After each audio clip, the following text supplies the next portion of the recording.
नमस्कार, स्वागत है आपका मुनाफे की मंडी में, जहां हम आपको कमोडिटी मार्केट की तमाम खबरों के साथ बेहतरीन ट्रेडिंग कॉल्स भी लेकर हम आपके लिए लेकर आते हैं। आज हमारे साथ 3 मेहमान हैं जो आपको आज आपकी रणनीति बनाने में मदद करेंगे। भाविक पटेल हैं हमारे साथ ट्रेडबुल सिक्योरिटीज से, दिव्या ककलानी है एक्सिस सिक्योरिटी से, जिगर त्रिवेदी हैं हमारे साथ रिलायंस सिक्योरिटीज से, और साथ ही आगे हमारे साथ मितेश पटेल होंगे, इमारा एग्रो के डायरेक्टर हैं, जिनसे हम मसालों के बारे में जानेंगे कि मसाले इंडस्ट्री को लेकर क्या नए डेवलपमेंट्स है। अगर आप उस वैल्यू चेन से जुड़े हुए हैं तो कैसे आप पार्टिसिपेशन के जरिए डेरिवेटिव मार्केट में हिस्सा लेकर आप अपने रिस्क को कम कर सकते हैं। लेकिन चलिए सबसे पहले बात कर लेते हैं टॉप 10 खबरों की, कहां पर आज सबसे ज़्यादा एक्शन देखने को मिल रहा है। गोल्ड और सिल्वर की अगर बात करें तो कल हल्की तेजी थी, वो तेजी आज कंटिन्यू होती रही। हालांकि चांदी में कल 1100 रुपए तक की तेजी थी, चांदी में आज भी 400 रुपए तक के आसपास की तेजी दिख रही है।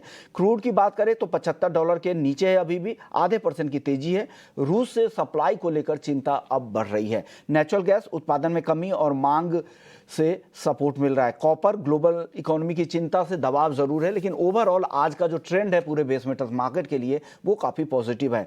एल्युमिनियम और जिंक के लिए सिमिलर फंडामेंटल्स है, लेकिन शुगर की अगर बात करें तो हफ्ते भर में ग्लोबल मार्केट में 10% तक दाम गिर गए हैं, यानी जो 11 साल की ऊंचाई से अगर आप देखें तो काफ़ी गिरावट आ चुकी है। कॉटन में हमने देखा था कि लोअर लेवल पर बाइंग से अब कल अच्छी खरीदारी देखने को मिली, और जीरा हफ्ते भर में 15% की तेजी के बाद आज हल्की मुनाफा वसूली दिख रही है।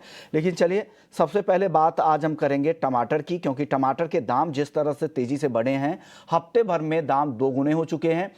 एक महीने पहले जिस टमाटर के दाम रिटेल में 10 से 20 रुपए किलो हुआ करते थे, वो अब बढ़कर 80 से 120 रुपए हो गए हैं। इससे आम लोग काफी परेशान हैं। इस पर हमने आम लोगों से बात भी की थी, उन्होंने क्या कहा, उनका क्या रिएक्शन है, आइए वो पहले आपको सुनवा देते हैं।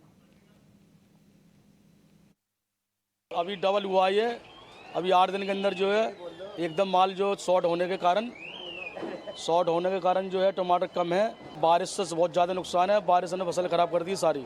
रिटेल में देखो हर तरह का जैसे माल है वैसे बिकता है, 100 से 150 भी बेचते, 120 भी बेचते, 130 भी बेचते, इससे कम नहीं पड़ता खाएगा। लगभग एक हफ्ते, ये समझो 3 दिन के अंदर अंदर टमाटर में जो है 1000 रुपए की तेजी आई है एकदम।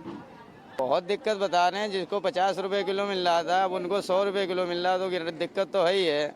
ले जाते थे 1 किलो, अब ले जा रहे हैं आधा किलो, 1 पाव ले जा रहे हैं।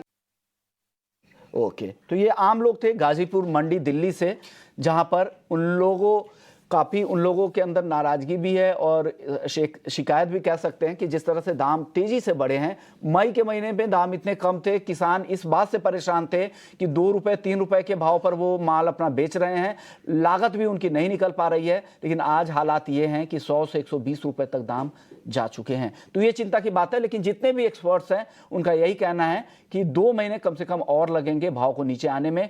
और हाल की जो बारिश हुई है कुछ राज्यों में, और कुछ राज्यों में हीट वेव की वजह से टमाटर की फसलों को काफी नुकसान हुआ है। विपर्जय चक्रवात की वजह से भी महाराष्ट्र, गुजरात और साउथ के कुछ राज्यों में फसलों को काफी नुकसान हुआ, और साथ ही सप्लाई पर भी इसका असर देखने को मिल रहा है। और यही वजह है कि टमाटर के दाम तेजी से बढ़े हैं, लेकिन उम्मीद की जा रही है कि 2 महीने में दाम धीरे धीरे कम हो जाएंगे। लेकिन चलिए आगे बढ़ते हैं, कुछ और खबरों का रुख करते हैं। अब नॉन एग्री मार्केट का रुख सबसे पहले करते हैं, गोल्ड और सिल्वर की बात करते हैं। चांदी, जिगर आपसे मेरा सवाल होगा, कल चांदी में अच्छी तेजी दिखी है, 1100 रुपए से ज्यादा की तेजी के साथ चांदी बंद हुई, और आज वो तेजी फिर से चांदी में कंटिन्यू हो रही। गोल्ड दायरे में है, एक सीमित दायरे में 58,400 के आसपास, लेकिन चांदी अच्छी मजबूती दिखा रही है। क्या करें इस तेजी पर, आपकी राय क्या बन रही है चांदी में? अगर हम चांदी की बात करें तो एक 10 दिन पहले उसका भाव था अराउंड 72,500, 73,000। वहां से वन वे हमने एक करेक्शन देखा था पिछले सप्ताह 5.5% का। तो हमने देखा प्राइसेस 67, 68,000 आ गए थे। सबसे पहली बात तो ये है कि एक टेक्निकल पुल बैक भी आया है, एंड दूसरा हमें लग रहा है कि जिस तरीके से पॉलिटिकल इंस्टेबिलिटी रशिया में डेवलप हो रही है, सेफ हेवन बाइंग भी आया है। सो गोल्ड हो या चांदी हो, since we are talking about silver, चांदी में हमने अच्छा सा एक बाइंग देखा है, एंड $23 के आसपास अभी ट्रेड कर रहा है। आई थिंक आज के दिन में भी मुझे लग रहा है सेशन में सेंटीमेंट पॉजिटिव रहना चाहिए सिल्वर में, and one can go long in July contract around 69,500, 69,300 के आसपास, 200 के आसपास स्टॉप लॉस लेके 70,100 के टारगेट के लिए यहाँ पे लॉन्ग इनिशिएट किया जा सकता है। वे आपकी कॉल क्या है गोल्ड और सिल्वर को लेकर? इंट्राडे के जो ट्रेडर हैं उनके लिए क्या सलाह है? दिव्या। नहीं विश्वमोहन जी, गोल्ड की अगर मैं बात करूँ तो लास्ट 2 हफ्ते से एक सेलिंग प्रेशर में था। मेन फैक्टर ये था कि जो भी सेंट्रल बैंक है, ईसीबी, यूएसए के और यूरोप के, वो सब लोग एक टाइटनिंग की बात कर रहे हैं, तो उसके वजह से सेंटिमेंट जो था वो थोड़ा सा नेगेटिव हो गया था गोल्ड एंड सिल्वर में। पर ये भी हमें एक रिकवरी देखने मिली है। मेन रीजन ये है कि डॉलर इंडेक्स जो है उसमें थोड़ी नरमी देखी गई है, और साथ ही साथ जैसे कि पॉलिटिकल इंस्टेबिलिटी की बात की तो उसके वजह से एक सेफ हेवन बाइंग हमें गोल्ड के अंदर देखने मिली है। आज इंट्राडे की मैं बात करूँ तो आज बहुत सारे इंपॉर्टेंट डेटा है, कोर ड्यूरेबल गुड्स डेटा है, ड्यूरेबल गुड्स डेटा है, शाम को कंज्यूमर कॉन्फिडेंस डेटा है। तो एक्सपेक्टेड है कि मार्केट में वॉलेटिलिटी रहेगी, तो ट्रेडर्स को सतर्क रहना चाहिए इवनिंग सेशन में।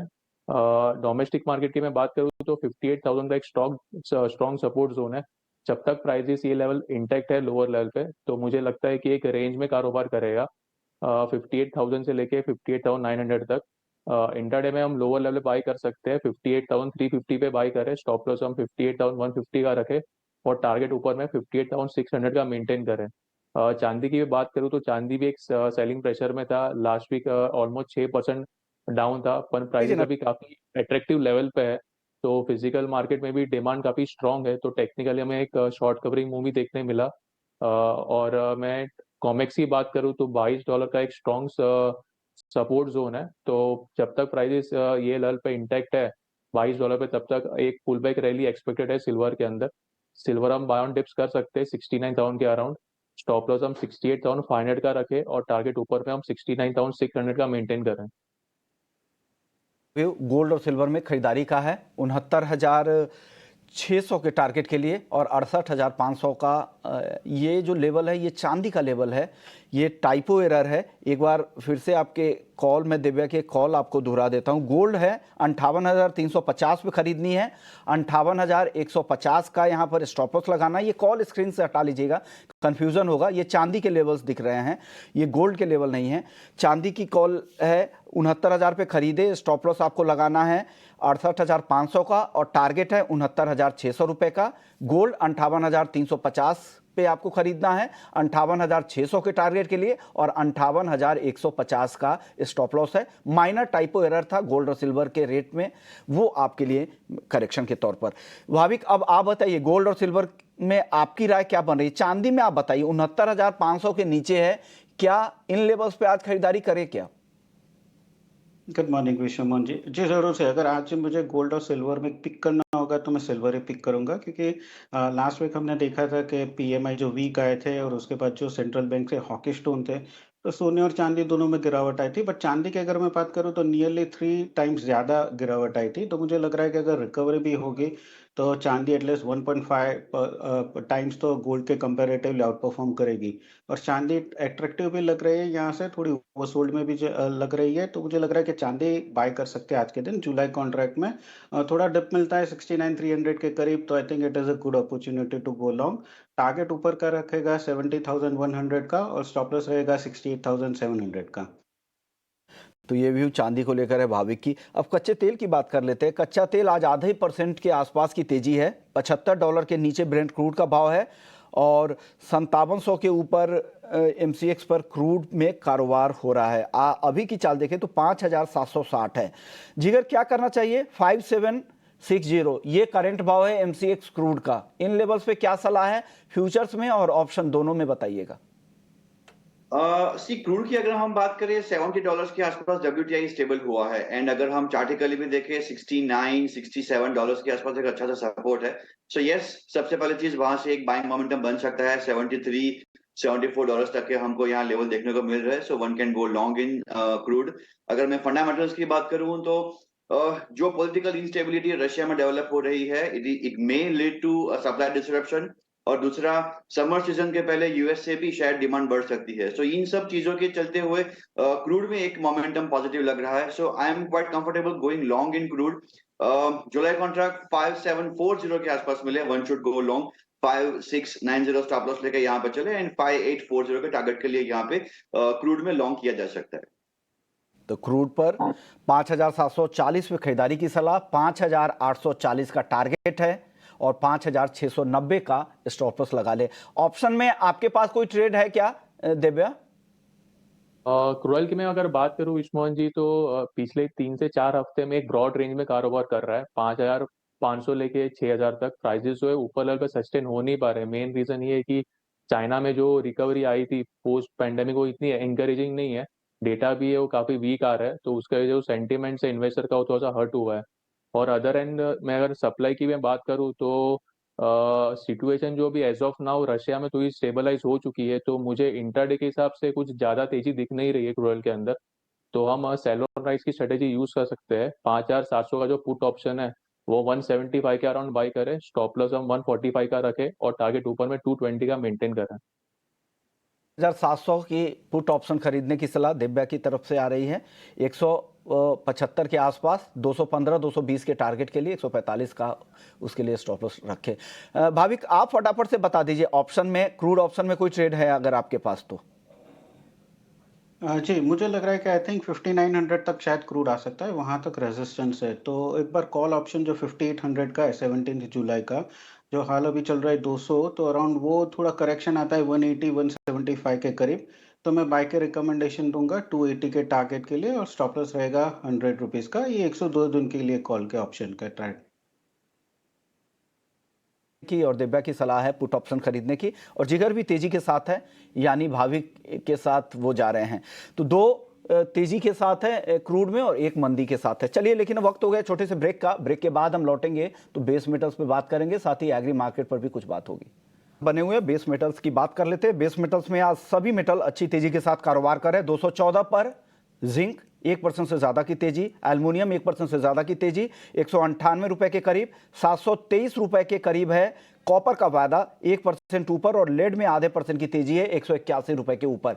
जिगर, फटाफट से बताइए, मेटल में आज कहां पे ट्रेड की सलाह देंगे?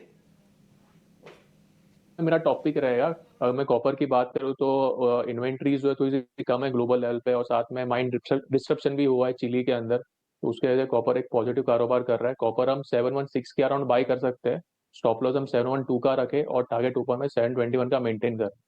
और दूसरा मेरा जिंक के अंदर रहेगा, जिंक भी हम बाई कर सकते हैं, तो 211.50 के अराउंड, स्टॉप लॉस हम 210 का मेंटेन करें और टारगेट ऊपर में 213.50 का रखें। मेटल को लेकर दिव्या आपकी, भाविक आपकी टॉप पिक क्या होगी मेटल में आज? जी, मुझे एल्यूमिनियम अभी भी वीक लग रहा है, तो I think aluminium sell on rise की स्ट्रेटेजी रखनी चाहिए। तो एल्यूमिनियम जुलाई कॉन्ट्रैक्ट है, अराउंड वो 199 आता है, तो मैं शॉर्ट के रिकमेंडेशन करूंगा 196 के टारगेट के लिए, और इंट्राडे स्टॉप लॉस रहेगा 201 का। अहम अपडेट आपके लिए आ रहा है, नीचे स्क्रीन पर आप देख सकते हैं कि ईद के मौके पर जो छुट्टी कल होने वाली थी, अब बाजार अब गुरुवार को बंद रहेगा। ये नया नोटिफिकेशन एनएसई की तरफ से जारी किया गया है। पहले ईद के लिए बुधवार को छुट्टी होने वाली थी, ये छुट्टी अब गुरुवार को यानी परसों होगी, यानी कल बाजार इक्विटी मार्केट कल बंद नहीं रहेगा, परसों बंद होगा। तो ये एक अहम अपडेट आपके लिए इक्विटी मार्केट के लिहाज से। हालांकि कमोडिटी मार्केट का भी नोटिफिकेशन देखना होगा, हालांकि वो शाम के सत्र में वैसे भी खुला हुआ था नॉन एग्री का मार्केट, लेकिन एग्री मार्केट के हिसाब से वो ये भी एक अहम अपडेट होगा। वो देखना होगा कि एनसीडीएक्स पर नोटिफिकेशन कब से आता है, उनकी जो सुबह की जो छुट्टी होती है वो क्या उसके लिए क्या नया नोटिफिकेशन आएगा, वो कल होगी या परसों, वो भी अपडेट हम आपके लिए जल्द लेकर आएंगे। लेकिन चलिए बेस मेटल्स की बात कर रहे थे, जिगर त्रिवेदी जी आप बता दीजिए मेटल में आज कहां पे ट्रेड करें? So I'll go long in copper and aluminium. Copper मुझे लग रहा है 720 के आसपास जुलाई कॉन्ट्रैक्ट मिले, वन शुड गो लॉन्ग। 728 730 का टारगेट यहाँ देखने को मिल सकते हैं, and stop loss should be 716। Aluminium मुझे लग रहा है कि यहाँ 197 जुलाई कॉन्ट्रैक्ट 197 पे लॉन्ग करके चले। इंट्राडे के लिए 196 का स्टॉप लॉस एंड 199 का टारगेट लेके हम यहाँ पे भी लॉन्ग इनिशिएट कर सकते हैं। में क्या सलाह? एनजी अच्छी रिकवरी दिखा रही है, डिमांड भी बढ़ने की संभावना है, उत्पादन भी कम है, क्या करना चाहिए जिगर एनजी में, फ्यूचर्स में और ऑप्शंस में? नेचुरल गैस में हमने कल भी एक सेंटीमेंट पॉजिटिव देखा था, एंड जुलाई कॉन्ट्रैक्ट आज भी सेंटीमेंट पॉजिटिव ही है। Will go with the long call only. Natural gas July contract one can go long around 236 230 का यहाँ पे एक स्टॉप लॉस लेके चले, 248 249 के यहाँ टारगेट लेके हम चल सकते हैं। अगर ऑप्शन में स्ट्रेटजी बनानी है तो 240 का कॉल ऑप्शन है 24 जुलाई एक्सपायरी का, वो लॉन्ग कर सकते हैं हम 16-17 रुपीज के आसपास, and the stop loss should be 10 rupees and target would be 28। आपकी कोई कॉल है क्या दिव्या नेचुरल गैस में? नेचुरल गैस का आज ट्रेंड पॉजिटिव ही है। लास्ट ऑलमोस्ट 15 वीक के हाई पे है। नेचुरल गैस 241 का मैं टेक्निकली बात करूँ तो एक स्ट्रॉन्ग रेजिस्टेंस जोन है। अगर प्राइसेस ये लेवल का ब्रेकआउट देता है तो हमें एक न्यू रैली देखने मिल सकती है, तो वहाँ उसके ऊपर ही बाई करके चले। स्टॉप लॉस हम 236 का रखे और टारगेट 247 का मेंटेन करें। और किसी को कॉल ऑप्शन में अगर करना है तो 19 के ऊपर 240 का जो कॉल ऑप्शन है वो 19 के अबव बाई कर सकते हैं। स्टॉप लॉस हम 16 का रखें और टारगेट ऊपर में 24 का मेंटेन करें। 41 पे खरीदे नेचुरल गैस 247 के लिए। चलिए अब बात कर लेते हैं एग्री मार्केट की। एग्री मार्केट में आज जीरे में भारी तेजी के बाद मुनाफा वसूली दिख रही है। भाविक आप बताइए जीरे में क्या करना चाहिए और मसाले में कुछ पसंद आ रहा है? आज हल्दी में अच्छी तेजी दिख रही है और ग्वारसीड ग्वारगम में भी रिकवरी लौटी है, क्या करना चाहिए यहाँ पर? आई थिंक देखिए जीरे में तो काफ़ी वॉलेटिलिटी है। मुझे लग रहा है कि कहीं ना कहीं एटलीस्ट करेक्शन आ सकता है 50,800 से 51,000 का, बट मैं अवॉइड ही करूंगा अभी जीरा। तो आई वुड से कि हल्दी जो है वो मुझे अभी भी पॉजिटिव लग रही है, तो हल्दी में आप बाय कर सकते हैं अराउंड 9200 के करीब। 18 अगस्त का जो कॉन्ट्रैक्ट है, टारगेट रख सकते हैं 9500 का और स्टॉप लॉस रख सकते हैं 9100 का। ओके, इसके अलावा कुछ ग्वारसीड ग्वारगम में कल काफी गिरावट दिखी थी, 4% तक की गिरावट दिखी थी। भाविक आज 2.5% ऊपर ग्वारगम और ग्वारसीड है 1.5% ऊपर। क्या करना चाहिए इन दोनों में, ग्वारसीड और ग्वारगम में? ग्वारसीड ग्वारगम दोनों पॉजिटिव ही लग रहे हैं और आज मुझे लग रहा है कि बाइंग से जो मोमेंटम है आई थिंक वो चलेगा। शॉर्ट टर्म में मुझे लग रहा है कि एटलीस्ट 5500 तक के लेवल्स हम देख सकते हैं ग्वारसीड में और 10,700 ग्वारगम में। बट अगर टॉप पिक मुझे करना है इंट्राडे में तो आई थिंक ग्वारसीड जुलाई है वो मैं पिक करूंगा। थोड़ा करेक्शन आता है 5280 के करीब तो बाय कर सकते हैं 5400 की इंट्राडे टारगेट के लिए, और इंट्राडे स्टॉप लॉस रख सकते हैं 5200 का। और खरीदने की सलाह ग्वारसीड 5280 के लेवल पे ग्वारसीड खरीदे, टारगेट है 5400 का और स्टॉप लॉस 5200 का। शुक्रिया भाविक आपका, दिव्या आपका, जिगर आपका, आप लोगों ने वक्त निकाला। ये चलिए अब वक्त हो गया है हमारी खास पेशकश का। मसालों पे हम बात आज करने वाले हैं और उस जागरूकता अभियान में को और भी खास बनाने के लिए और लोगों को जागरूक करने के लिए हमारे साथ एक खास मेहमान है, एमआर एग्रो इंडस्ट्रीज के डायरेक्टर मितेश पटेल साहब है। सर शुक्रिया आपका, आपने वक्त निकाला हमारे लिए। सर हम कोशिश कर रहे हैं कि लगातार लोगों को जागरूक करें। जितने भी आज मसालों पर खास हम पेशकश करने वाले हैं, तो सबसे पहले आप बताइए, मसालों पे 3 कॉन्ट्रैक्ट है हमारे पास वायदा बाजार में, जीरे का, हल्दी का और धनिया का, जिसमें फ्यूचर और ऑप्शंस दोनों के विकल्प हैं। आप कारोबारी है, आपको पता है कि भविष्य में अगर भाव कुछ भी हो सकता है, आपको लॉक रखना बहुत ज़रूरी है। आप उस रिस्क को कम करने के लिए वायदा बाजार के टूल्स का आप कैसे इस्तेमाल करते हैं ताकि जो छोटे मसाले के जो कारोबारी है, एक्सपोर्टर्स है, वो भी इसका इस्तेमाल कर सके? सर जी नमस्कार। नमस्कार। सर जी जो एनसीडीएक्स है एक सेफ प्लेटफॉर्म है हमारे लिए एज ए एक्सपोर्टर, क्योंकि हमारे जो कॉन्ट्रैक्ट्स होते हैं वो नेक्स्ट 1 महीने 2 महीने 3 महीने तक के हमारे कॉन्ट्रैक्ट्स फॉरवर्ड में होते हैं। फॉरवर्ड हमारी जो हमारे बायर रहते हैं वो हमारे साथ में एक साथ में क्वांटिटी में बुकिंग करते हैं नेक्स्ट 1 मंथ 2-3 महीनों के साथ में। तो हम इसमें एनसीडीएक्स में हमारी जो सेल है वो पोजीशन को हम हेज करके हमारी जो सेल पोजीशन है उसको हम वहां पे सिक्योर बाय करके एनसीडीएक्स में बाय करके हमारी जो सेल पोजीशन है उसको हम सिक्योर कर सकते हैं। ये हमारे लिए एक अच्छा टूल्स है। फ्यूचर्स में जिस तरह की अनसर्टेनिटी होती है और हाल के दिनों में जिस तरह के उतार चढ़ाव, अचानक से दाम बढ़े हैं, हफ्ते भर में 15%, महीने भर में 30% से ज़्यादा की तेजी, तो इस तरह के उतार चढ़ाव भरे बाजार में अगर आप इस टूल्स का इस्तेमाल नहीं करेंगे तो आपके कारोबार पर इसका निगेटिव असर हो सकता है। बिल्कुल सही है सर। अब मसाला इंडस्ट्री को भी आप रिप्रेजेंट करते हैं, आप एक्सपोर्टर भी हैं, तो किन किन फैक्टर्स पर नज़र रखनी चाहिए? जो एक छोटे कारोबारी है उनको कौन कौन से ऐसे फंडामेंटल्स है जिन पे वो नजर रखें? सबसे पहले सर डिमांड और सप्लाई के ऊपर अपना कंसंट्रेशन रखना चाहिए। जो मार्केट में डिमांड के सामने सप्लाई कैसा है और अगर सप्लाई ज्यादा है तो डिमांड कैसी है, उस डिमांड सप्लाई का गैप पहले कोई भी एक्सपोर्टर हो या कोई भी ट्रेडर हो उसको ध्यान में रखना चाहिए। अवेलेबिलिटी ऑफ कार्गो, इसका कैरी फॉरवर्ड क्या है, इसका फ्यूचर क्या लग रहा है। इसके साथ में अगर आप एक्सपोर्ट करते हो तो आपको फॉरेक्स का भी थोड़ा नॉलेज साथ में रखना चाहिए कि फ्यूचर में डॉलर का कॉन्ट्रैक्ट क्या रेट पे चलेगा, फ्रेट के क्या चार्जेस है। ये सब चीजें हमको ट्रेडर और एक्सपोर्टर को अपने हिसाब से जो भी पोजीशन है वो ध्यान में रखनी पड़ती है। पर सबसे पहले डिमांड और सप्लाई का हमें सबसे ज्यादा ध्यान रखना पड़ता है। डिमांड और सप्लाई के आंकड़े सबसे ज्यादा रखें, बाद में तो आपके पास सोइंग, फ्लावरिंग से लेकर हार्वेस्टिंग तक के नंबर्स पर भी आपको ध्यान रखना पड़ेगा, साथ ही सरकार की पॉलिसी पर भी नजर रखें। सर मितेश भाई, अब आपसे मेरा एक सवाल होगा। तीन एक अहम रिस्क होते हैं किसी भी इंडस्ट्री वालों को, किसी भी कारोबारी के लिए, वो है प्रोक्योरमेंट का, इन्वेंट्री रिस्क और क्रेडिट रिस्क। इस रिस्क को हम डेरिवेटिव टूल्स के जरिए कैसे कम कर सकते हैं? सर प्रोक्यूरमेंट में तो मैं आपको बोलूंगा कि आप अपनी कोई भी पोजीशन है, चाहे सेल हो या बाय हो, उसको एक अपनी कैपेबिलिटी, अपनी वर्किंग कैपिटल के हिसाब से ही उसको बनाए रखिए। प्रोक्यूरमेंट आप जो भी आपकी मार्केट में आप एक्टिव हो, वो मार्केट से आपका जो भी सेल बनता है, जो भी आप अगर ट्रेडर हो, एक्सपोर्टर हो, तो आपकी सेल को ओपन नहीं रखे। ये सब चीजें आपको ध्यान रख के आप आपकी रिस्क है उसको कम कर सकते हैं। मितेश भाई, अब एक और सवाल। जीरे में जिस तरह का उतार चढ़ाव देखने को मिला, जिस तरह की वन वे रैली आई है, किसी को उम्मीद नहीं रही होगी, और इस लेवल पर जाके हेजिंग करना भी बहुत मुश्किल होता है, और दोनों तरफ के हेज करने, दोनों तरह के कारोबार होते हैं। ऐसे में कोई एक केस स्टडी के जरिए कुछ इंसाइट्स जीरे पर अगर हमारे दर्शकों को बता पाए तो वो काफी जागरूक होंगे। सर जीरा अभी एक बुलिश ट्रेंड अपने को देखने को मिल रहा है।